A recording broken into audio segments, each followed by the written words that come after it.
Hello friends, welcome to today சமையல். இன்றைக்கி நம்ம டுடே சமையல்லாம் சமையல் பற்றி பார்க்க போகிறது கிடையாது.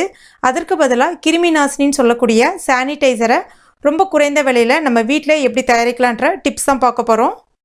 ஃப்ரெண்ட்ஸ், இந்த இடத்துல ஒரு தாழ்வான அன்பான வேண்டுகோளை மட்டும் நான் பதிவு பண்ண விரும்புகிறேன். இப்போ நிறைய தொற்று கிருமிகள் பரவிட்டு வருது. அத்தியாவசிய தேவையின்றி கூடுமான வரைக்கும் வெளியில் வராமல் இருக்கிறதுக்கு முயற்சி செய்து பாருங்கள். அதுவும் குறிப்பாக குழந்தைகள் மற்றும் 50 வயதுக்கு மேற்பட்டு இருக்கக்கூடிய பெரியவர்கள். நம்மளால் ஒரு நாளைக்கு ஒரு நல்லது செய்ய முடியாட்டியும் பரவாயில்ல, அட்லீஸ்ட் நம்ம ஒருத்தவங்களுக்கு தீங்கு செய்யாமல் இருக்கிறதுக்காச்சும் நம்ம முயற்சி செய்யணும். அப்படி இருக்கும்போது அது நிச்சயமாக அது நம்மளை மட்டும் இல்லாமல் நம்மளை சுற்றி இருக்கிறவங்களையும் ஆரோக்கியமாக வாழறதுக்கு வழிவகுக்கும். அதற்கு நான் 3 கற்றாழை மடல் எடுத்திருக்கேன். இப்போ சைடில் இருக்கக்கூடிய முட்களை நீக்கிடுங்க.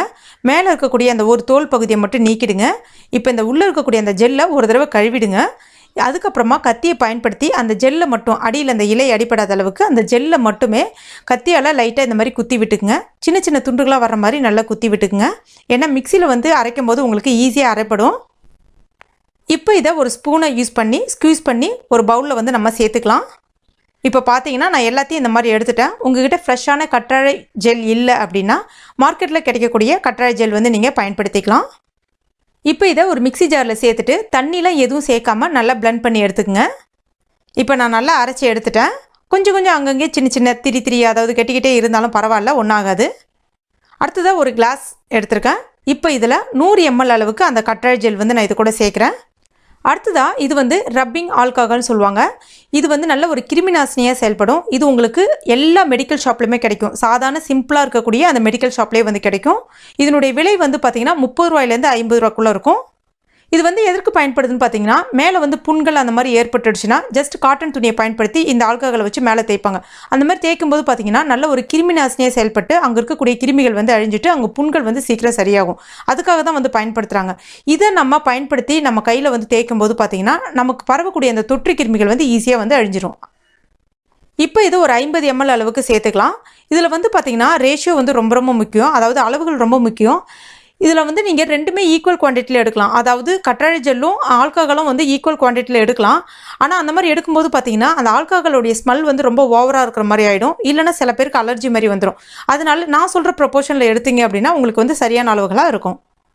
அடுத்ததாக இது கூட கிளிசரின் சேர்க்கலாம். கிளிசரின் பார்த்தீங்கன்னா உங்களுக்கு எந்த விதமான அலர்ஜியும் ஏற்படுத்தாது. அதே சமயத்தில் கைக்கு நல்ல ஒரு ஸ்மூத்தாகவும் இருக்கும். 1 ஸ்பூன் அளவுக்கு கிளிசரின் சேர்க்குறேன். இந்த கிளிசரின் உங்களுக்கு மெடிக்கல் ஷாப்பில் கிடைக்கும். இதனுடைய விலையும் பார்த்தீங்கன்னா 30 ரூபா தான்.